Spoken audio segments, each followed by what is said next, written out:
Alright, so here we are, our final kitchen dyeing party. I realized I have 2 buckets, so we're going to have a dyeing mania, and we're going to try that synthetic. Okay, I'm going to go back. Remember that polyester jacket I tried to dye? Nothing. It just turned maybe a little teeny tiny shade darker. So, realized there is a specific dye for synthetics. Now this is interesting, I didn't realize this until I just opened this up.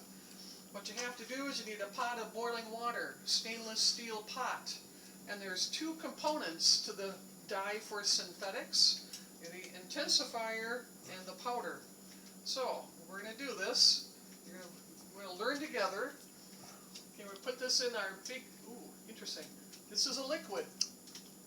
In my messy kitchen, put this in till it's boiling water. And then we're going to add the dye itself, 2 separate packages. They're probably packaged separately because they chemically don't work together until they're added to water.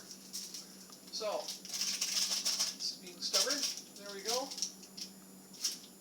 All right, so we got, this is for the synthetic. Synthetic material like polyester, nylon, plastics, elastic, elastin, spandex. Plastic spoon. Yeah, plastic spoon. Okay, I'm going to have a green spoon here, because this is a green dye.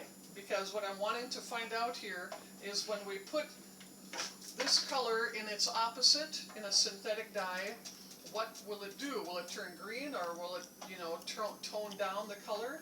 So that's what we're going to find out today.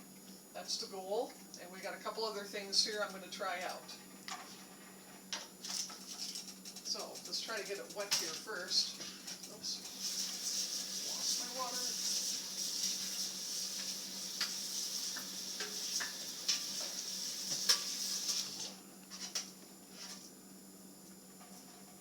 So obviously you can't do real big things unless you've got a big old cauldron to do it with. Hopefully I left enough space in here. Okay, alright, there we go. So, you need to, now we're cooking in the kitchen, and we are needed to boil this for 30 minutes to an hour. So we got to keep this at a simmer, try not to boil it, I guess. This is new for me too, so we're going to try that. This is our first experiment of the day. Let that go. What? No. Don't put your spoon down on ceramic. You're going to get the dye on everything. Oh. Put it on that glazed thing. Okay. Alright, so the next thing we're going to do is, what else is I going to do? These are 50% polyester, 50% cotton. So there's 2 different ways you can do this. You can do it the normal way with our regular dye and with, I don't know, salt or vinegar. Or you can mix the 2. You can mix the regular dye with the synthetic dye when it's 50-50, 50% cotton and 50% polyester. But there's not enough room in my pot, so we're going to do this today. Do the regular dye, and we're going to see how it turns out, because there's still half cotton in there to make it work. Okay, so there's our green dye, the opposite of that red that I have. And I'm going to put in some salt just to see what that'll do, so that the cotton part does take the dye well. And stir that up.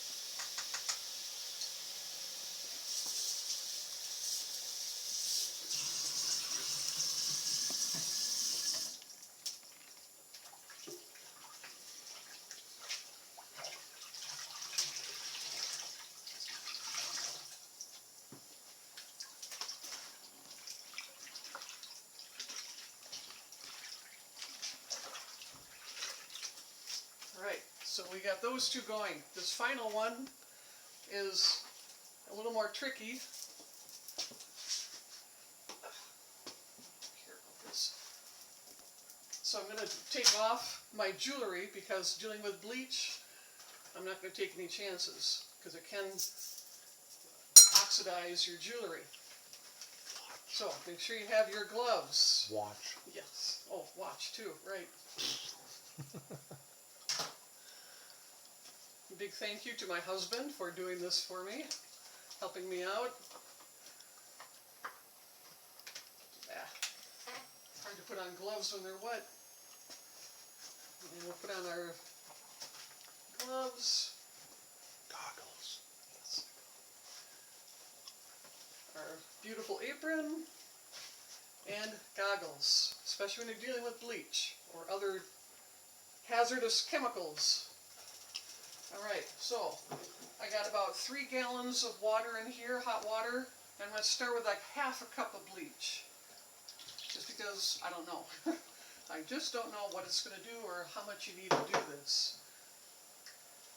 And what I'm going to be, I have a pair of black pants that are 50% polyester, 50% cotton. And we'll see how the bleach works in taking out the dye of something like this. And once again, be sure to get stuff wet before you put it in any kind of dye bath so it takes evenly.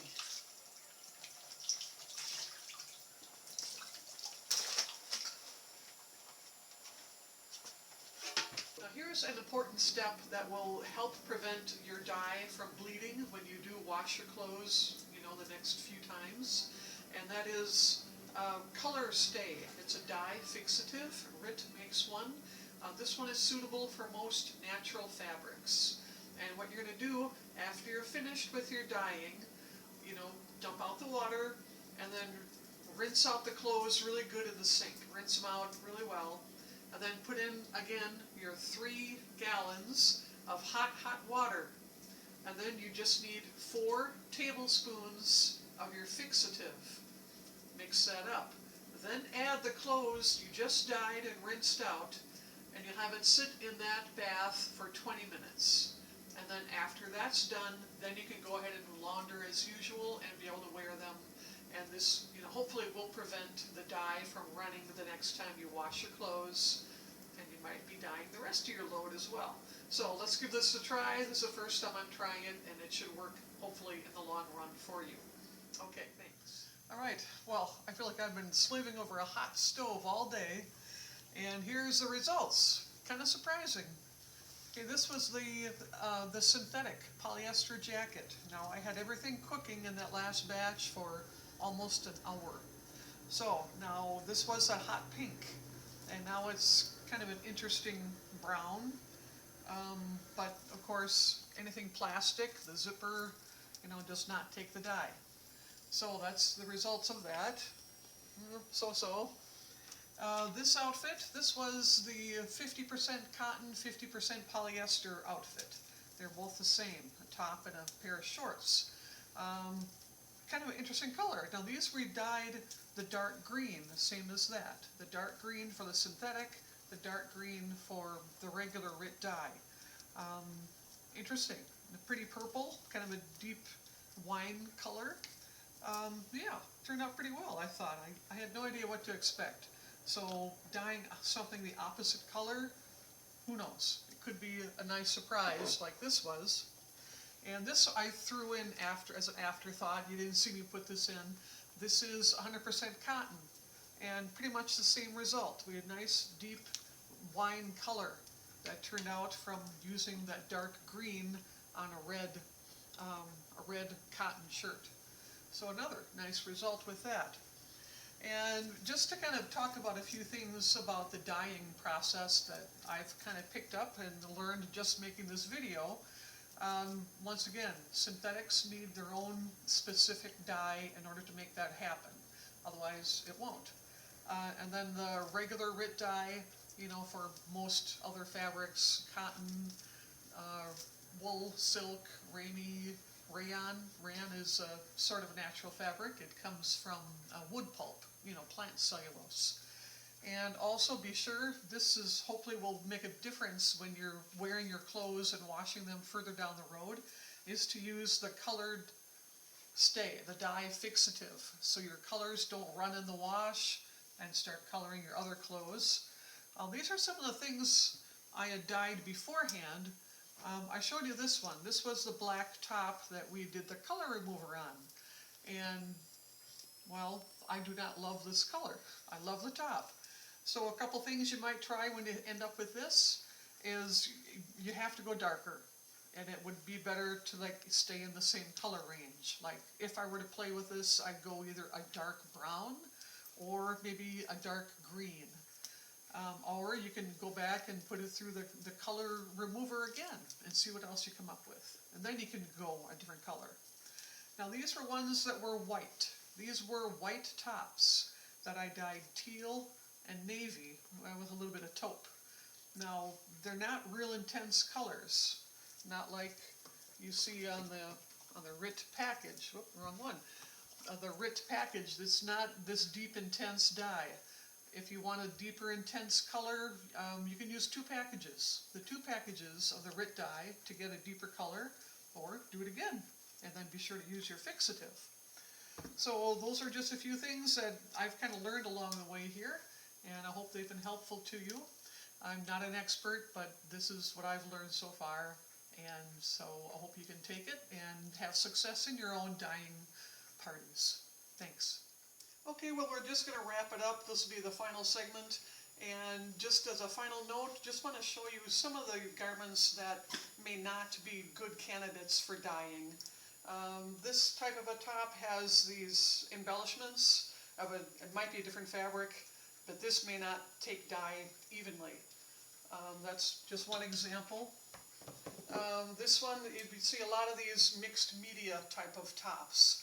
And, these can be troublesome because there's different types of fabrics, there's different embellishments, appliques, the lace, the ribbons, all this stuff is different fabrics, different thicknesses, and they're all going to take the dye differently, which could be an interesting effect or not. So, that's one thing to look out for. And this one has the appliques, the different fabric appliques. It may not take the dye. This was one that I did dye. It was white, but is a cotton. Underneath it, it had polyester underskirt, which I didn't realize. And this shows when you wear the skirt. So, is it good? Is it bad? It's up to you if you like it or not. You'll also see that sometimes the stitching does not take color, and the stitching does not get removed. The color of the stitching, when you do the color remover, it doesn't remove the color either.